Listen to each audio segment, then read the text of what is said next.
반갑습니다. 창세기에 담긴 하나님의 마음 세 번째 시간에 오신 우리 사랑하는 성도님들을 축복합니다. 함께 기도함으로 시작하겠습니다. 사랑의 하나님 감사합니다. 주님의 말씀이 우리의 발에 등불이 됨을 고백하고 주의 말씀을 따라 사는 삶, 주의 말씀만을 붙들며 사는 삶을 소망하며 하나님 우리가 함께 모였습니다. 모인 우리 사랑하는 모든 성도님들을 축복하여 주셔서 하나님 오직 주님의 말씀만이 우리를 승리케 하시며 어두움 가운데에서도 오직 빛이 되는 것이 하나님의 말씀임을 하나님 강하게 하나님 믿으며 나아가는, 그리고 삶 속에서 승리하는 우리 모든 사랑하는 성도님들 다 되실 수 있도록 주여 함께하여 주옵소서. 처음 시간입니다. 마치는 시간까지 주여 우리와 함께 하여 주옵소서. 예수님의 이름으로 기도합니다. 아멘. 네, 반갑습니다. 이제 두 번째 시간에 이어 창세기에 담긴 하나님의 마음 세 번째 시간 함께 진행하도록 하겠습니다. 지난 시간 우리는요, 이 셋의 후손에 집중하여서 에녹과 무드셀라를 이렇게 함께 좀 나누었습니다. 그래서 하나님께서 에녹에게 아들의 이름을 계시하여 주시면서 에녹이 이 선포해야 되는 그 귀한 계시들을 통해 하나님의 아들들, 셋의 후손들이지요, 하나님의 아들들이 돌아오기를 기다리셨던 하나님의 인내를 살펴보았습니다. 특별히 이 무드셀라가 죽으면 심판이 임한다라는 것을 계시하시면서 하나님께서 이 무드셀라를 인류에서 가장 오래 산 자로 만드시면서까지 우리에게 보여주신 그 하나님의 사랑과 인내와 오래 참으심, 이것을 우리가 지난 시간에 함께 배웠습니다. 오늘은요 죄송합니다.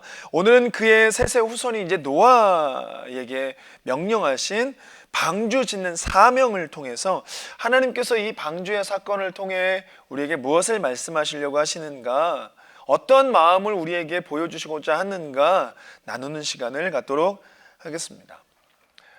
지난 시간 마무리를 하면서요, 하나님의 아들들이 사람의 딸들과 이렇게 섞이면서 하나님이 선택한 거룩한 계보였던 셋의 후손들이 더 이상 거룩하지 않게 된 거죠. 그래서 하나님께서 이제 거룩하게 되지 않은 그 백성들을 보시면서, 하나님의 사람들을 보시면서 하나님께서 사람의 생각이, 모든 계획이 항상 악할 뿐임을 보시고 한탄하시어 이제 사람들을 지면에서 쓸어버리리라 말씀하십니다. 그런데 창세기 6장 8절에 보니까요, 이런 말씀이 있어요. 노아는 여호와께 은혜를 입었더라. 할렐루야. 사실 생각해 본다면요, 하나님께서 모든 사람들을 다 쓸어버릴 계획을 세우셨잖아요. 그러면 모든 사람을 다 쓸어버리시고 사람을 다시 만드셔서 아무도 남겨놓지 않으시고 사람을 다시 만드셔서 다시 시작하면 되는 것인데, 굳이 하나님이 노아와 그의 가족들을 남겨두신 이유가 무엇이겠냐라는 것이죠. 이것은요, 하나님께서 모든 사람을 다 지면에서 쓸어버릴 것이지만 그 안에도 그들의 죄악으로 말미암아 하나님이 선택한 선민인데도 불구하고 거룩한 백성으로 살아야 되고 하나님의 아들들로 살아야 됐었던 그들의 삶에 이제는 그들의 마음대로, 그들의 뜻대로 자신들이 생각하고 계획한 모든 것이 악한 것을 하나님이 보셨음에도 불구하고 그 안에 하나님의 은혜와 하나님의 사랑과 하나님의 계획과 하나님의 섭리는 멈춰지지 않고 있음을 보여주는 장면이 바로 노아에게 하나님의 은혜를 입히신 이 장면인 것입니다. 이 종말의 선언 속에서도 하나님께서는 은혜를 베풀기를 멈추지 않으셨다는 것이에요. 그래서 오늘 말씀은요, 그 하나님께 은혜를 입었던 노아와 그의 가족들의 이야기를 다루도록 하겠습니다. 노아의 시작입니다. 창세기 6장 9절 8절 하나님께 은혜를 입은 노아가 이제 9절 바로 시작하여 이렇게 이야기를 하고 있죠. 이것이 노아의 족본이라. 노아는 의인이요 당대의 완전한 자라. 그는 하나님과 동행하였으며 기록하고 있습니다. 여기서 우리가 좀 주목해야 하는 것은요, 노아를 표현하고 있는 이 표현들입니다. 어떤 표현들이 있죠? 세 가지예요. 제가 밑줄 그어놨지만 의인이고 완전한 자고 하나님하고 동행하였다. 이 표현이거든요. 근데 저는 이 표현을 보면서 사실은 노아가 그랬구나 이렇게 생각하기보다는 이 표현을 보면서 저는 에녹을 떠올렸어요. 그러니까 뭐냐면 사실 이 표현을 일부러 노아와 에녹을 연결시키기 위한 장치라는 거죠. 에녹 우리가 어떤 사람이라고 알고 있었죠? 300년 동안 하나님과 동행한 사람. 하나님과 동행한 사람. 그래서 하나님이 그를 기쁘게 여기셔서 기쁨의 증거, 그가 했던 모든 행위, 300년 동안 하나님과 동행했던 모든 삶을 하나님의 기쁨으로 여기셔서 죽음을 보지 않고 하나님께서 데려가신 사람, 우리는 그렇게 기억합니다. 그런데 그의 후손인 그의 증손자죠. 노아는 이제 증손자고 노아의 증조 할아버지가 이제 에녹인데 그의 증손자에게 동일한 표현을 쓰면서 하나님과 동행하였던 사람이라고 얘기를 하면서 노아를 표현한 것은요, 에녹의 삶과 노아의 삶을 하나님께서 연결시키기 위한 하나의 장치인 것입니다. 무엇을 뜻하는 것이냐면 이제 하나님의 사람 에녹을 뒤이어서 하나님께서 에녹에게 무드셀라라는 이름을 계시하시면서 사람들에게 이 계시를 선포하는 자리에 있었던 에녹을 통하여 선포된 그 계시가 이제는 넘어가서 하나님하고 동행하는 삶을 산 의인이고 완전한 자인 노아를 통해서 성취되어지고 이루어질 것에 대해서 연결시킨 거죠. 그래서 그것을 이룰 자가, 이 계시에 대한 것을 이룰 자가 노아임을 알려주고 있는 것입니다. 그래서 사실은요, 노아는 예수 그리스도의 모형이에요. 성경에 나와 있는 모든 예언들이 예수 그리스도에게 집중되어져 있고요, 성경에 나와 있는, 특별히 구약에 나와 있는 모든 예언들, 언약들이 다 예수 그리스도를 통해서 이루어지고요, 성취되어졌습니다. 그래서 노아는요, 사실은 예수 그리스도의 모형과 같은 존재예요. 그래서 노아를 표현하기를 의인이고 완전한 자다라고 표현을 한 것입니다. 예수 그리스도의 모형이기 때문이죠. 그럼에도 불구하고 이 노아를 의인이다, 완전한 자다, 예수 그리스도의 모형을 표현하기 위해서만 이 용어를 썼다라고만 볼 수 없어요. 그래서 사실 이 표현이 더 놀라운 표현입니다. 왜냐면요, 여러분, 의인이다, 첫 번째로 말하는 이 노아를 의인이다 말하는 이 의인을 생각할 때 무엇이 가장 먼저 떠오르세요? 의로운 자. 의롭다라고 하는 것은요, 하나님의 입장에서 하나님께서 사람을 볼 때 의롭다, 너는 의롭다 라고 이야기할 때는요, 반드시 구원과 연결됩니다. 하나님께서는 의롭다, 의로운 자, 하나님의 구원이 임할 때에 의롭다라고 말씀을 하시는 거예요. 자, 그러면 이 구원과 의로움이 함께 오는 것이라고 한다면 우리는 구원을 이야기하면 무엇이 떠오르죠? 예수 그리스도의 십자가지요. 예수 그리스도의 보혈의 공로지요. 예수님을 믿을 때에 우리가 구원을 받았고 예수님을 믿는 자가 의로운 자인 것이지요.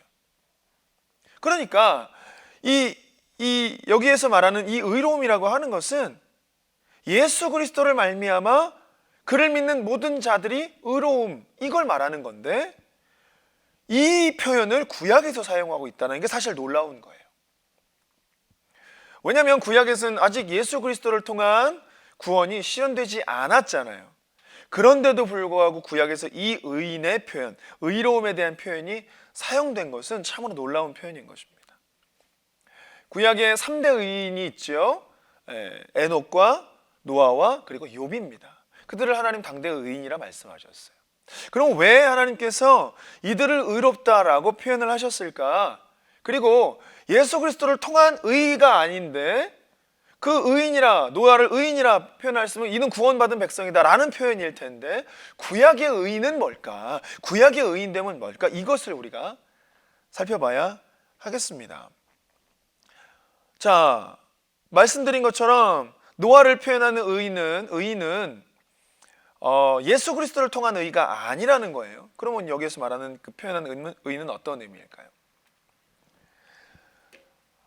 신약에서의 의는 예수 그리스도를 통해, 그러니까 예수님을 믿으면, 예수님을 믿는다라고 시인하고 예수님을 믿는다고 고백하면 나의 삶을 다하여 예수님을 나의 구주로 삼고 예수님만을 영접하고 예수님만 나의 참 구주가 되십니다. 주인이십니다. 고백하는 고백과 함께 의인 되어지는 건데, 의로운 존재가 되어지는 것이 아니죠. 의신 칭의, 우리가 믿음으로 말미암아 하나님이 우리를 의롭다고 칭하여 주시는 겁니다. 칭하여 주시는 거예요. 네. 의로운 존재로 바뀌는 게 아니고 여전히 죄인의 육체를 갖고 있는, 여전히 죄인의 모습을 살아가고 있지만 하나님이 내가 예수 그리스도를 구주로 믿습니다 고백한 모든 자들을, 그래 넌 그 고백 위에 내가 의롭다고 해줄게요. 칭하여 줄게입니다. 그게 의지요. 그러니까 결코 의도 나의 것이 아닙니다. 의로워진 존재가 된 게 아니기 때문에 날마다의 하나님의 은혜가 있지 않으면 우리는 또한 의로움이 아닌 것이죠. 그러니 신약의 의는 이러한 표현인데 구약의 의는 무엇일까? 자, 구약의 의는 바로 이것이에요. 하나님께서 찾아오심, 하나님께서 선택하심, 이게 바로 구약에선 의를 표현하는 것입니다. 그러니까 하나님께서 하나님의 계시, 에녹에게 말했던 하나님의 그 계시를 이루기 위하여 선택한 자라는 의미가 여기에 담겨 있는 것이죠. 하나님께서 선택하셔서 찾아오셔서 하나님의 계획과 섭리, 계시하신 것, 그것을 의로 말씀하시면서 노아를 그렇게 그 계시 가운데 이룰 자로 선택하셨으니 그것이 의이고, 그가 의인이고 그가 하나님의 선택을 받은 자이니 구원받은 백성이다 라고 말하는 것입니다. 그게 구약의 의로움의 표현이지요. 두 번째는 완전한 자라는 표현인데요, 이 완전한 자라는 표현은 사실, 이 완전하다는 표현은요 사람에게 쓸 수 있는 표현은 사실 아닙니다. 네, 그러다 보니 정말 노아가 예수 그리스도의 모형이구나 이렇게만 말할 수도 있겠지만, 노아에게 왜 완전한 자의 표현을 썼을까? 그 근거가 바로 창세기 6장 22절 말씀 가운데 있죠. 함께 본다면요, 노아가 그와 같이 하여 하나님이 자기에게 명령하신 대로 다 준행하였더라 라는 거예요. 하나님은 완전하신데 사람은 하나님의 뜻을 완전하게 이루는 게 아니라 그 삶을, 하나님의 삶을 이루어가며 살아가는, 온전함을 추구하는 삶이지요. 그런데 하나님이 노아를 완전하다라고 표현했어요. 무엇 때문일까요? 밑줄 그은 부분 때문인 거예요. 하나님이 명하신 대로 다 준행하였더라. 이것을 하나님은 노아의 완전함이라 표현하신 거예요. 하나님께서 노아에게 오셨습니다. 계시하셨습니다. 찾아오셨습니다. 그리고 하시는 말씀이 뭐냐면 방주를 만들어라 명령하셨습니다. 그런데 어떻게 만들어라? 재료도 다 알려주시고 어떠한 몇 규빗으로 어떻게 몇 층을 해가지고 어떠한 모양새를 가지고 만들어라, 거의 설계도를 아예 하나님께서 알려주셨어요. 설계도를 다 알려주셨습니다. 그리고 난 다음에 하시는 말씀이 뭐냐면 노아가 그와 같이 하여, 하나님이 자기에게 설계도를 주셔서 명령하신 대로 다 준행하였더라 라는 기록인 것입니다. 그걸 하나님은 노아의 완전함이라 표현했어요. 무슨 말일까요? 노아는 자기의 방식, 자기의 생각, 이 방주를 만드는 것에, 하나님의 일을 하는 것에 자기의 생각과 자기의 방식들을 개입하지 않았습니다. 사용하지 않았습니다. 철저하게 나의 생각과 철저하게 나의 방식과 철저하게 나의 계획들은 다 덮어버렸습니다. 다 죽였습니다. 오직 하나님이 명령하신 대로만 준행하였습니다. 이것이 완전함입니다. 성경에 보면요, 하나님께서 사실 하나님의 사람들을 사용하실 때에 이것을 가장 먼저 요구하시고 가장 먼저 보시고, 이것이 되어 있지 않으면 이걸 먼저 다루시고 훈련하시는 게 하나님의 방법이었습니다. 모세를 본다면 하나님이 모세가 40년 동안 애굽의 왕자로 있을 때에 자기의 방법, 내 방법으로 이스라엘, 나의 민족들, 이스라엘 백성들, 유대인들을 구원하겠다 하고 병사를 쳐 죽이잖아요. 애굽 군인을 쳐 죽이잖아요. 나의 방법, 나의 의로웠던 모세를 이제는 살인자로 누명이 아니죠. 쫓기는 자가 되어 40년의 또 광야 생활을 할 동안 하나님이 그를 찾아갔을 때는, 80세가 되었을 때 하나님 그를 찾아갔을 때는, 하나님, 난 아무것도 못합니다, 이런 존재가 됐어요. 그러니 하나님이 그를 부르시는 거예요. 아무것도 나는 할 수 없습니다.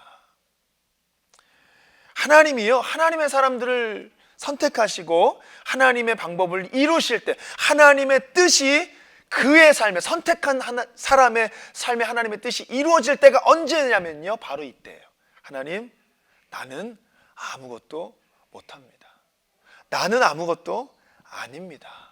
고백하는 순간이 오히려 하나님의 때가 이루어지는 시기인 거죠. 그게 하나님의 때입니다. 우리가 하나님의 때를 알 수 없습니다. 나는 하나님의 때를 알지 못합니다. 예, 알 수 없습니다. 그런데 하나님의 때를 내 삶에 이루는 방법이 바로 이것이에요.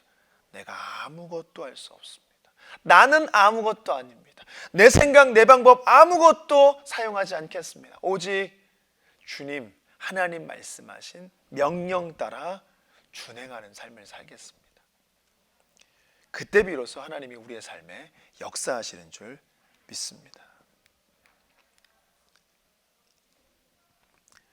하나님께서는요, 지금도 우리에게 그것을 원하세요. 왜냐하면 하나님의 생각과 우리의 생각이 다르기 때문입니다. 그 말은요, 우리가 가지고 있는 우리들의 방식이 있잖아요. 우리의 삶의 방식, 우리의 생각들, 우리의 계획들이 있습니다. 우리의 삶의 뜻도 있습니다. 그런데 오히려 이것이요, 내 삶에 하나님의 뜻이 이루어지는 것에 방해가 되고 걸림이 돼요. 오히려 나의 생각과 나의 방식이 내 삶에 하나님의 뜻대로 살기 위한 삶의 방식에 걸림이 된단 말이에요. 내 생각이, 내 방식이. 그래서 하나님이 너희의 생각과 나의 생각은 달라, 그러니까 너희의 생각을 내 생각에 맞춰라, 그러지 않으셨어요. 너희의 생각과 나의 생각은 다르다, 그러니 너의 생각을 하지 마라. 너의 생각을 하지 마라. 날마다 너를 쳐 복종시키며 십자가 앞에 엎드리며 네가 짊어지고 가야 할 십자가, 그것을 짊어지고 내 뜻과 내 방식, 내가 명령한 대로 다 준행하여 살아라. 그게 하나님 오늘도 우리에게 말씀하시고 오늘도 우리에게 요구하시는 것이라 믿습니다. 오직 하나님의 말씀하신 것을 다 준행하는 자로 살기 위해 몸부림치는 자, 그가 완전한 자인 것이지. 이제 우리가 노아를 좀 더 알아보겠습니다. 노아의 이름의 뜻은 무엇일까요? 노아의 이름의 뜻은 안식이에요. 그런데 정확하게 길게 풀어 이야기한다면요, 저주로 말미암아 초래된 수고로부터 위로를 가져다 줄 자, 안식을 가져다 줄 자라는 뜻입니다. 저희가 앞서 1강에서 이제 창조와 안식에 대해서 함께 이야기를 했었는데요, 안식이라고 하는 것이 무엇이었냐면요, 하나님께서 이 땅을 다스릴 권세를 사람에게 주셨죠. 그리고 안식일 날 하나님이 안식하시면서 사람과 교제하시면서 이제 사람은 그 안식일 날 하나님의 통치를 받는 거예요. 하나님의 다스리심을 받습니다. 하나님과 교제하는 삶을 사는 것입니다. 그리고 그 안식을 통하여서 사람은 이 땅 다스릴 권세, 이 땅을 바르게 다스릴 수 있는 권세를 또 마음껏 다스릴 수 있는 거죠. 그게 바로 창조의 원리라고 설명을 했었습니다. 그런데 이제 사람의 죄악으로 말미암아 그 안식이 깨져 버렸죠. 그래서 사람에게는 죄로 말미암아 수고라고 하는 그 죄의 결과가 생겨났습니다. 그런데 노아의 이름의 뜻이 반대로 수고로부터 안식을 줄 자라는 뜻이라는 거예요. 정말 예수 그리스도의 모형이 맞지요? 하나님께서는 지금 노아를 통해서 다시 이 창조의 원리를 회복하시고자 하는 하나님의 마음을 노아의 이름으로도 표현하고 계신 거예요. 하나님의 말씀을 다 준행하는 자, 하나님과 동행함으로, 하나님과 날마다 교제함으로, 하나님께 모든 것을 다 여쭈어 봄으로, 하나님의 음성을 듣기를 소원함으로 하나님의 통치와 다스리심을 받으면서 하나님의 뜻대로 다 행하는 이 노아를 통해 하나님은 다시 이 창조의 원리를 회복하고 싶으셨던 것이죠. 그런데요, 이 모든 것은 노아의 의로움이 아니었다는 것입니다. 노아를 의롭게 하신 것도 하나님이시고요, 찾아오시고 선택한 그 의인됨도 하나님께서 찾아오신 것이고요, 완전한 자의 표현도 하나님께서 명령하신 것을 듣고 그것을 행한 것뿐인데 하나님은 완전한 자다라고 하는 정말 그 과분한 표현을 노아에게 표현하신 거예요. 참 그런 것 같아요. 늘 하나님께서는요, 우리에게 크고 놀라운 일을 원하는 건 아니시는 것 같습니다. 오히려 날마다 내가 나의 의나 나의 생각이나 나의 자아들이 나올 때마다 나를 처복종시키며 오늘도 나에게 주신 말씀, 내가 삶을 살아갈 수 있도록 붙잡아야 될 이 말씀을 지키며 살기 위해 고군분투하는 자들, 그들을 하나님은 높은 영광 가운데 올리시면서 하나님이 인정해 주시는 거지요. 이는 의인이고 이는 완전한 자다, 하나님의 뜻대로 살고 있는 자다 말씀해 주시는 거예요. 우리의 작은 삶의 몸부림침, 우리의 작은 신음 가운데 말씀대로 살기를 소원하며 고군분투하며 몸부림치는 이 모든 것을 하나님은 바라보시고 작다 하지 않으시며 영광 가운데 높이시고 우리를 의로운 자, 완전한 자라고 말씀해 주시는 게 하나님이십니다. 그러기에 우리에게도 소망이 있는 줄 믿습니다. 우리가 한 구절을 더 살펴본다면요, 창세기 6장 9절 읽었던 말씀인데 앞에 밑줄 그은 부분을 보면 이것이 노아의 족본이라 이렇게 이야기를 해요. 이것이 노아의 족본이라 이렇게 시작하는데 이게 무엇을 말하는 것이냐면요, 노아의 족보, 그러니까 노아의 시작이 하나님하고 동행하는 게 노아의 시작이었다라는 거죠. 하나님께서 노아를 은혜 입히시기 전에 노아의 삶이 있었잖아요. 어찌 보면 에녹과 동일한 것입니다. 65년 동안 하나님을 동행하지 않았던 에녹이 하나님의 임하심, 하나님의 계시, 하나님께서 말씀하여 주심, 찾아오심, 그 은혜를 입고 난 이후에 무드셀라라고 하는 자기 아들의 이름을 계시받고 난 이후에 300년 동안 에녹은 하나님과 동행하는 삶을 살았죠. 노아도 동일한 것입니다.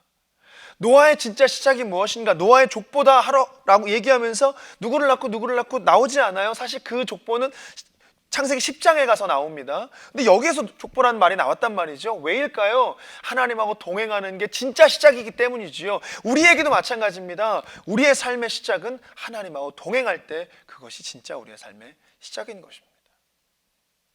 내 방식 내 뜻대로 살았던 삶에서 이젠 그 모든 것을 청산하고 하나님의 말씀대로 준행하기를 소원하고 하나님의 뜻이 내 삶에 이루어지기를 소원하면서 말씀대로 살아가려고 몸부림치는 그 삶의 순간이 하나님이 시작한, 하나님과 함께하는 나의 시작이 되어지는 것이죠. 동행하는 시작이 되는 것이죠.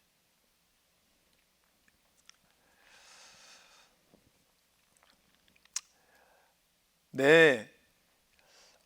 이제 우리가 한 가지를 더 봐야 하는 것은 무엇이냐면요, 이 하나님의 원하신 대로, 하나님의 뜻대로 살았던 이 노아가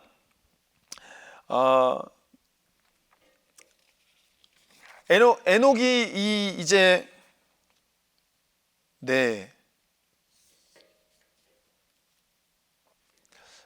노아가 이제 이러한 표현들을 동일하게 했어요. 자신의 시작이 하나님과 동행하는 것입니다 라는 표현을 쓰면서 이 표현이 말씀이 나왔어요. 근데요, 이게 신약에서는 어떤 표현으로 쓰이냐면 사실 거듭남으로 표현이 되는 것입니다.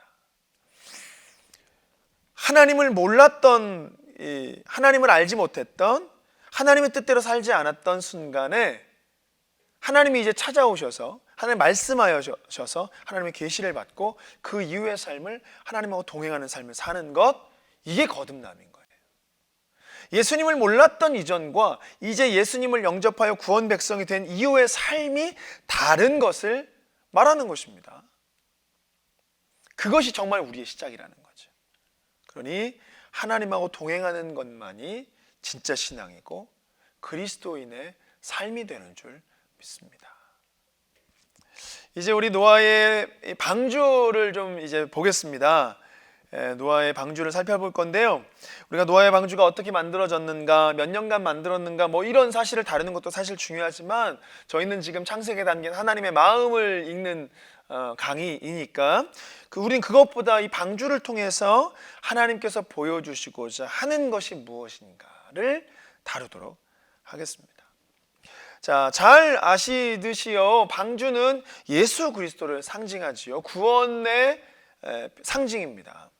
그런데 하나님께서 이 노아에게 방주를 만들라 명령하셨던 말씀을 보면 조금은 이상한 게 있어요. 말씀 한번 보면 6장 14절 말씀입니다. 너는 고페르 나무로 너를 위하여 방주를 만들되 그 안에 칸들을 막고 역청을 그 안팎에 칠하라.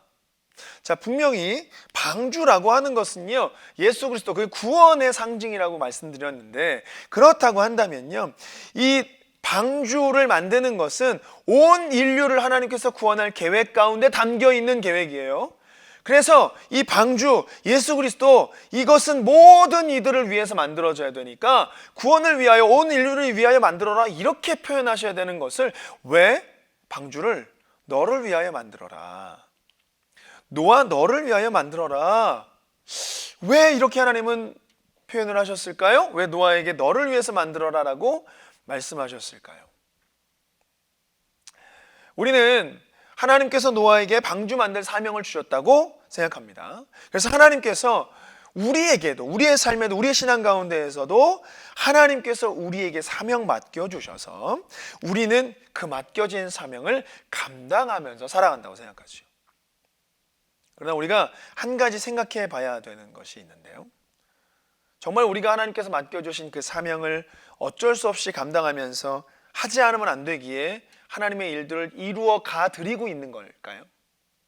정말 그런 걸까요? 나는 이 길을 가고 싶지 않았는데, 나는 원함이 아닌데 하나님이 억지로 끌어다가 내가 이 일을 감당하고 있는 것일까요? 네, 그럴 수 있죠. 그럴 수 있습니다. 근데 중요한 게 있습니다. 우리는요, 이 맡겨진 사명을 감당하는 것이라기보다는요, 오히려 반대로 하나님께서 우리를 위하여 사명을 맡기시기로 하셨다라고 해석해야 됩니다.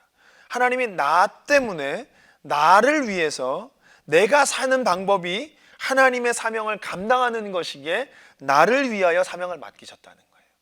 이게 무슨 말이냐면요, 하나님께서 노아에게 방주의 사명을 맡기셨을 때 그 사명을 완수할 자가 아무리 찾아봐도 없으니까 노아밖에, 물론 그랬습니다. 그런데 완수할 자가 필요하셔서 맡기신 것도 있겠지만 그보다 먼저 노아를 위하여, 노아에게 방주의 사명을 맡긴 것이 아니라 오히려 노아를 방주의 사명에 묶어 놓으셨다는 거예요. 묶어 놓으셨다. 우리가 예수님께서 맡기신 사명을 감당할 때는요, 내가 예수님께서 맡겨주신, 하나님께서 맡겨진 사명을 감당하는 것이 아니라 그 사명을 하나님께서 나에게 맡겨주심으로 말미암아 우리가 다른 것에 매이지 않도록, 다른 세상의 것들에 매이지 않고 오직 예수님께만 묶이고 매일 수 있도록 묶어 놓으셨다는 거예요. 이게 은혜인 것입니다. 다른 길에 서지 않도록, 다른 것에 우리가 발을 들이지 않도록 예수의 길로 우리를 묶어 놓으셨다는 거예요. 더 이상 죄의 길에, 사망의 길에 들어서지 않도록 생명의 길에 우리를 묶어 놓으셨다는 거예요. 이 사명을 감당하지 않으면 안 되는 자로 묶어 놓으셨다는 거예요. 멍청하리만큼 손가락질, 세상 사람들에게 손가락질 받을 만큼 비도 오지 않았던 때에 방주를 만든다? 사람들의 손가락질을 받고 미련하다고 얘기하고 멍청하다고 얘기 듣는, 그럴 정도의 사명을 감당하면서도 나는 왜 이 사명을 감당해야 될까가 아니라, 이 사명을 감당하는 것이 생명의 길이기 때문에, 이 사명을 감당하는 것이 나를 위하여 내가 다른 길에 묶이지 않고 예수의 길에 묶이는, 생명의 길에 묶이는 하나님의 은혜이기 때문에 하나님께서 나를 위하여, 너를 위하여, 노아 너를 위하여 방주를 만들어라 말씀하신 것입니다. 자, 이제 우리는 방주가 만들어지고요. 홍수가 터지고요. 이제 노아와 그의 가족들이 방주로 들어가 땅이 마를 때까지 비둘기도 보내고 까마귀를 보내면서 내보낸 이런 것들이 무엇을 의미하는지 세밀하게 좀 살펴보기보다는요. 그런 내용들은 뭐 다 알고 있으시니까 바로 무지개 언약으로 한번 넘어가 보겠습니다. 왜냐하면 이 무지개 언약 속에 담겨져 있는 하나님의 마음이 굉장히 중요하기 때문에 무지개 언약으로 넘어가겠습니다.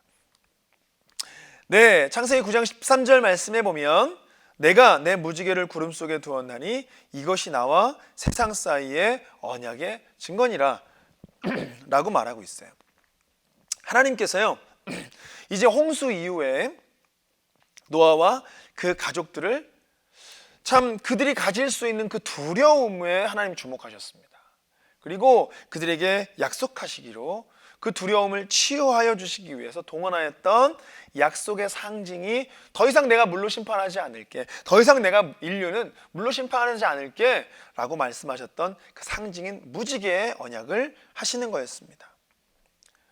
근데 우리가 여기서 하나 생각해 봐야 되는 게 있어요. 왜 하나님은 갑자기 이 물로 심판하지 않겠다라고 하는 상징을 무지개라는 것을 선택하셨냐라는 거죠. 우리가 이 부분을 좀 살펴봐야 되는 거예요. 왜 갑자기 하나님이 무지개를 선택하셨을까요? 여러분 무지개의 뜻이 뭔지 혹시 아세요? 무지개는요 히브리어로 캐쉐트라고 해요. 캐쉐트. 네. 이 캐쉐트는요 무엇을 말하냐면 사실 활입니다. 활. 그 화살을 쏘는 활 있지요? 그 활을 말하는 거예요. 이렇게 휘어져 있는 활. 그러니까 그 당시에 하나님이 노아와 그의 가족들과 인류에게 언약을 하실 때에 내가 구름 사이에 무지개를 숨겼다라고 할 때 그 무지개 캐셰트를 숨겼다라고 말씀하실 때 노아도 듣고 그의 가족들도 듣고 그 이야기를 후손의 사람들이 들었을 때에도 무지개라고 이해하지 않고 내가 구름 속에 활을 숨겨두었다라고 표현한 이렇게 이해를 했을 거란 말이에요. 하나님이 활을 구름 속에 두셨다 이렇게 이해를 했을 거란 말이에요. 그래서 노아도 그렇고 사람들도 그렇고 노아의 가족들도 그렇고 하나님께서 구름 사이에 활을 숨겨두셨구나 이렇게 그냥 단순하게 이해를 했습니다. 또한 이 무지개를 영어의 표현으로 본다면요 레인보우예요. 레인보우. 근데 이걸 따로 떨어뜨리면 레인은 비잖아요. 보우는 활입니다.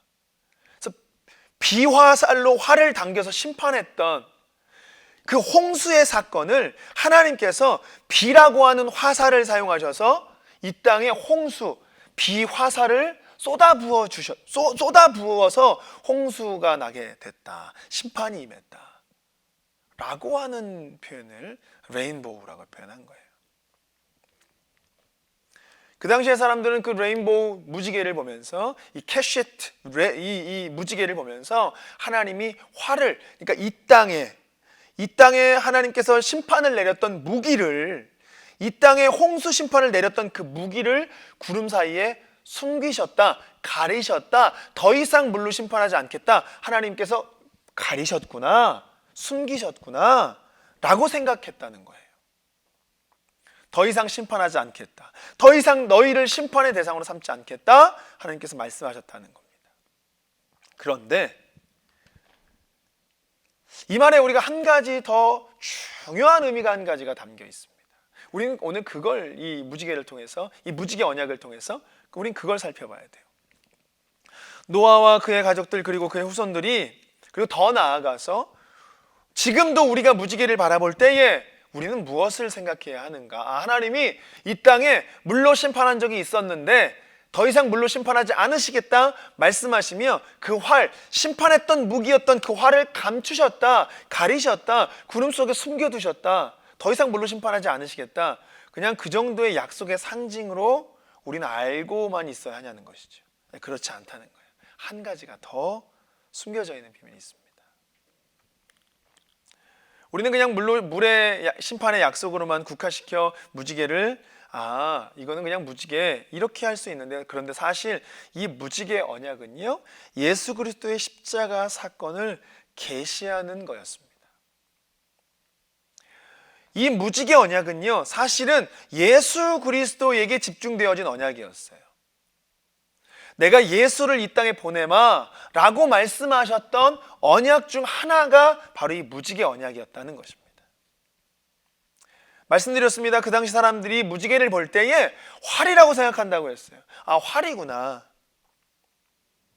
그리고 비라고 하는 화살을 가지고 활을 당겨 하나님께서 이 땅에 홍수로 심판을 내리셨구나 생각한다고 했습니다. 그런데 하나님께서는요, 그 활을 구름 속에 이렇게 숨겨두실 때 그냥 안 보이게 숨겨두신 것이 아니라 활을 뒤집어서 보여주신 거예요. 그냥 단순히 숨겼다 이게 아니라 활을 뒤집어서 보여주시며 숨기신 것입니다. 이게 무슨 말이에요?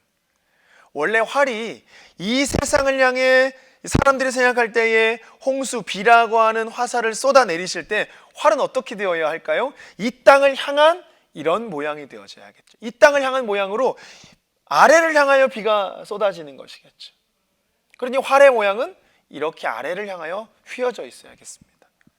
그런데 그것이 어떻게 해요? 지금 우리가 무지개를 바라보듯이 무지개는 반대로 휘어져 있어요. 아치 모양을 하고 있죠. 하늘을 향해 휘어져 있는 거예요. 이걸 통해서 하나님께서 보여주시고자 하는 게 있습니다. 보여주신 것이 있는 거예요. 뭘까요?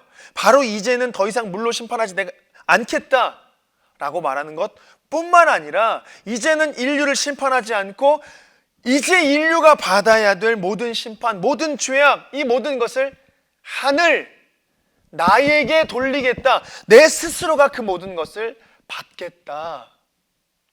더 이상 이 땅을 물로 심판하지 않고 이제는 그 모든 심판을 나에게 돌려 내가 너희를 대신하여 죽으리라 라고 말씀하시는 거예요.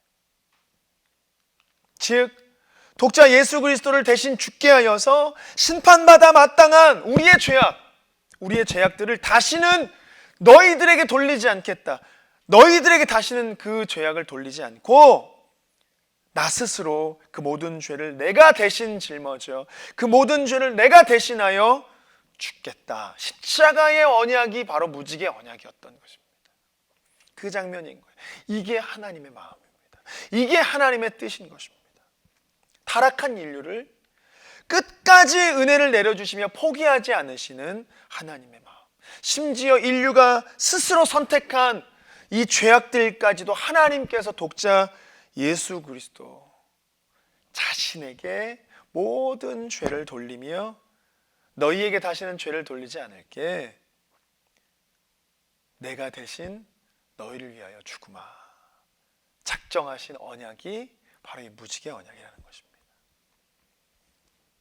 그러니 우리는요, 이 언약 앞에서, 이 무지개 언약 앞에서 우리의 자격, 우리의 행위, 우리의 합당함 주장할 수 없습니다. 오직 은혜이며 오직 예수 그리스도의 십자가만이 우리를 살리셨고 앞으로도 우리를 살리실 줄 믿습니다.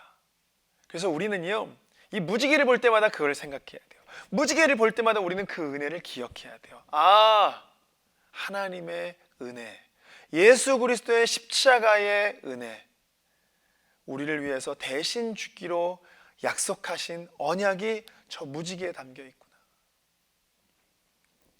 우리는 그것을 바라봐야 하는 것입니다. 이 십자가의 은혜를 붙들고 방주라고 하는 예수 그리스도께 묶인 바 되어서 이제는 우리는 하나님의 뜻을 다 준행하는 자, 하나님의 뜻대로 사는 자, 하나님의 뜻대로 살기 때문에 우리를 하나님이 의인이고 완전한 자를 불러주시는 그 승리하는 삶을 사는 자, 그런 자로 모든 삶을 살아내시기를 주님의 이름으로 축복합니다. 특별히 이 어두운 시기 가운데 이 하나님 이 앞이 보이지 않아 언제 끝날지 모르는 이 팬데믹 시기 가운데에 하나님께서 우리에게 주신 삶이라면, 하나님께서 우리에게 허락하신 삶이라고 한다면 우리는 오직 이 모든 것을 주님의 뜻 가운데에 주의 뜻이 내 삶에 이루어지기를 소원합니다 라는 마음을 가지고 늘 승리하시기를 주님의 이름으로 축복합니다. 기도함으로 오늘의 강의를 마치도록 하겠습니다. 사랑하는 하나님 감사합니다. 오늘도 주님 우리에게 은혜를 베풀어 주셔서 셋의 후손인 노아를 통하여 노아와 또한 그 방주와 무지개 언약을 통하여 노아에게 하셨던 하나님의 말씀, 우리에게 하시고자 하셨던, 말씀하시고자 했던 하나님의 마음과 하나님의 뜻을 배우는 시간이었습니다. 특별히 하나님, 우리가 이 무지개 언약을 통하여 예수 그리스도께서, 하나님께서 인류의 모든 죄악을 대신 담당하여 지시기 위한 십자가의 언약이었음을 우리가 다시 한번 바라봅니다. 날마다 우리가 이 은혜를 기억하여 살게 하시고, 이 은혜 속에서 살아갈 때에 오직 우리의 모든 삶이 하나님의 뜻대로 이루어지는 귀한 삶을 다 살아낼 수 있도록 우리 사랑하는 모든 남가주 사랑의 교회 성도님들에게 은혜를 베풀어 주옵소서. 예수님의 이름으로 기도합니다. 아멘. 감사합니다. 다음 시간에 뵙도록 하겠습니다.